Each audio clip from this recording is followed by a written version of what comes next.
সুপ্রিয় দর্শক, আরজিকর কাণ্ডে মহিলা চিকিৎসকের মৃত্যুর ঘটনায় যখন রাজ্য রাজনীতি একেবারে তোলপাড়, সমাজের সমস্ত শুভবুদ্ধি সম্পূর্ণ মানুষ রাস্তায় নেমে প্রতিবাদ করছে, তখনই সেই প্রতিবাদ মিছিল থেকে তৃণমূলের সেকেন্ড ইন কমান্ড অভিষেক বন্দ্যোপাধ্যায়ের মেয়েকে কুরুচিকর মন্তব্য করা হয়েছিল। আর সেই মন্তব্য শুনে হেসেছিল দুইজন মহিলা। তারপর ওই দুইজন মহিলাকে পক্সো আইনে ধারা দিয়ে গ্রেপ্তার করে রাজ্য পুলিশ এবং থানায় নিয়ে গিয়ে তাদের উপরে শারীরিক নির্যাতন এবং ব্যাপক মারধর করা হয় বলে অভিযোগ করে ওই দুইজন মহিলা। তারপরই তারা কলকাতা হাইকোর্টের দ্বারস্থ হয়। ওই মামলায় কলকাতা হাইকোর্টের প্রধান বিচারপতি টি.এস. শিবাজ্ঞানাম সিবিআই তদন্তের নির্দেশ দেয় রাজ্য পুলিশের বিরুদ্ধে। তারপরই কলকাতা হাইকোর্টের রায়কে চ্যালেঞ্জ করে রাজ্য সরকার সুপ্রিম কোর্টের দ্বারস্থ হয়। কারণ আপনারা জানেন, রাজ্য সরকারের একাধিক দুর্নীতি ইস্যুতে কঠোর পদক্ষেপ নিয়েছে কলকাতা হাইকোর্টের বিচারপতিরা। আর সমস্ত মামলাকে চ্যালেঞ্জ করে সুপ্রিম কোর্টের দ্বারস্থ হয়েছে রাজ্য সরকার। যদি দেখেন, বেশিরভাগ মামলাতেই কিন্তু সুপ্রিম কোর্টের স্বস্তি পেয়েছে শাসক দল। কিন্তু তখন সুপ্রিম কোর্টের প্রধান বিচারপতি ছিল D.Y. চন্দ্রচূড়। আর এই আবহে সুপ্রিম কোর্টের বর্তমান প্রধান বিচারপতি সঞ্জীব খান্না। আর অভিষেক ব্যানার্জির এই মামলা সুপ্রিম কোর্টে উঠতেই বর্তমান প্রধান বিচারপতি সঞ্জীব খান্নার একেবারে চরম পদক্ষেপ। শুধু পদক্ষেপই নয়, এই মামলায় কলকাতা হাইকোর্টের প্রধান বিচারপতি টি.এস. শিবাজ্ঞানামের ডিভিশন বেঞ্চকে একেবারে চরম পাওয়ার দেওয়া হয়েছিল সুপ্রিম কোর্টের তরফে। তারপরই অভিষেক ব্যানার্জির মামলায় কলকাতা হাইকোর্টের একেবারে চরম পদক্ষেপ। দর্শক, ঠিক কী হয়েছে দেখুন। তৃণমূল নেতা অভিষেক বন্দ্যোপাধ্যায়ের মেয়ের মামলায় অভিযুক্তদের লকআপে মারধরের অভিযোগ উঠেছিল। এ ব্যাপারে সিবিআই নয়, সিটের ওপর ভরসা রেখেছিল সুপ্রিম কোর্ট। কিন্তু সিটের তরফে মঙ্গলবার যে রিপোর্ট দেওয়া হয়েছিল তা গ্রহণ করেনি কলকাতা হাইকোর্ট। কারণ যদিও সুপ্রিম কোর্ট সিবিআই তদন্তে স্থগিতাদেশ দিয়েছিল এবং জানানো হয়েছিল যে রাজ্যের সংস্থা সিটই তদন্ত করবে, তবে এই সিট কিভাবে তদন্ত করছে না করছে তা দেখবে কলকাতা হাইকোর্টের বিচারপতিদের বেঞ্চ। যদি তাদের তদন্তে গাফিলতি কলকাতা হাইকোর্টের বিচারপতিরা পায়, তাহলে কিন্তু এই মামলায় সিবিআই তদন্তের নির্দেশ দেওয়া হবে, এই কথা পরিষ্কার জানিয়ে দিয়েছিল কলকাতা হাইকোর্ট।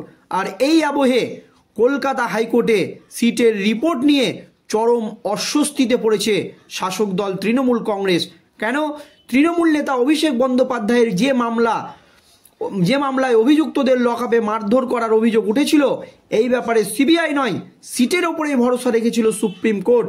কিন্তু সিটের তরফে মঙ্গলবার যে রিপোর্ট দেওয়া হয়েছিল তা গ্রহণই করেনি কলকাতা হাইকোর্টের বিচারপতিরা।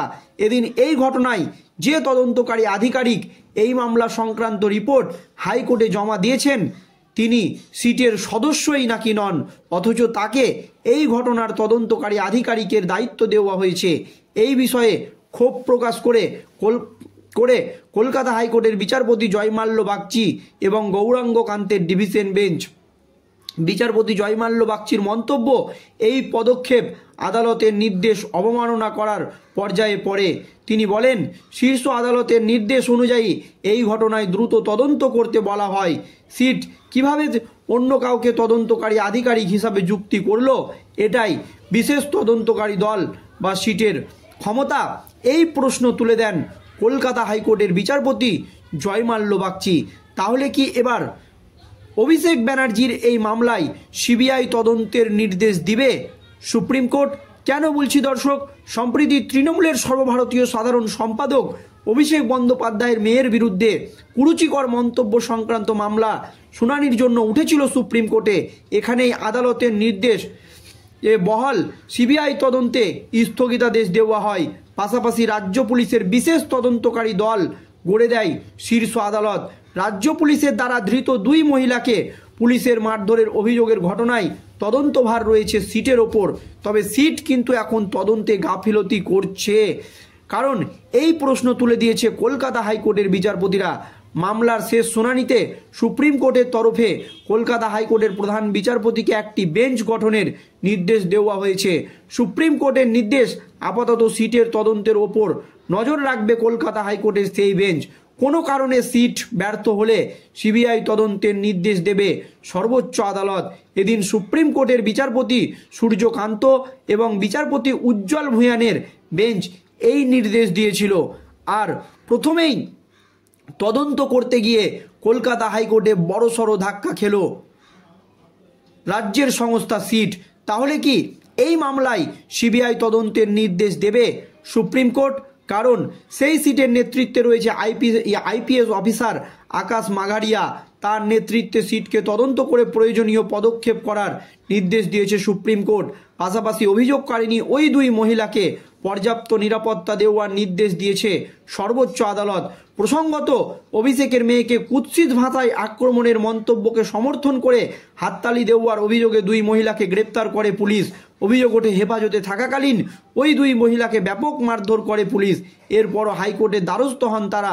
অভিযোগের ভিত্তিতে হাইকোর্ট সিবিআই তদন্তের নির্দেশ দিয়েছিল। এরপরই সিবিআই তদন্তের নির্দেশকে চ্যালেঞ্জ করে সুপ্রিম কোর্টে যায় রাজ্য সরকার। গোটা ঘটনায় রাজ্য পুলিশের বিশেষ তদন্তকারী দল গঠন করে তদন্ত করার সপক্ষে সওয়াল করা হয়। এর আগে এদিন এই মামলার শুনানির জন্য উঠলে সুপ্রিম কোর্ট হাইকোর্টের নির্দেশের ওপর স্থগিতাদেশ দেয়। আপাতত সেই স্থগিতাদেশ বহাল রয়েছে শীর্ষ আদালতে। কিন্তু সিটের তদন্তে যদি কোনো গাফেলতি ধরা পড়ে তাহলে কিন্তু সুপ্রিম কোর্টের তরফ থেকে সিবিআই তদন্তের নির্দেশ দেওয়া হবে, একথা কিন্তু পরিষ্কার জানিয়ে দেওয়া হয়েছিল। আর এবার সিটের তদন্তেই কিন্তু ক্ষোভ প্রকাশ করলেন কলকাতা হাইকোর্টের বিচারপতিরা। তাহলে কি এই মামলায় বা অভিষেক ব্যানার্জির মেয়েকে কুরুচিকর মন্তব্যের মামলায় এখন কি সিবিআই তদন্তের নির্দেশ দেবে কলকাতা হাইকোর্ট? কারণ এদিন এই ঘটনায় যে তদন্তকারী আধিকারিক এই মামলার সংক্রান্ত রিপোর্ট হাইকোর্টে জমা দিয়েছে তিনি সিটের সদস্য নয়, অথচ তাকে এই ঘটনার তদন্তকারী আধিকারিকের দায়িত্ব দেওয়া হয়েছে।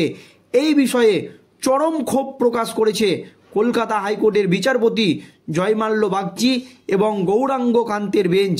আর এই মামলাতেই সুপ্রিম কোর্টের তরফে নির্দেশ দেওয়া হয়েছিল তদন্তে গাফিলতি হলেই সিবিআই তদন্তের নির্দেশ দেওয়া হবে।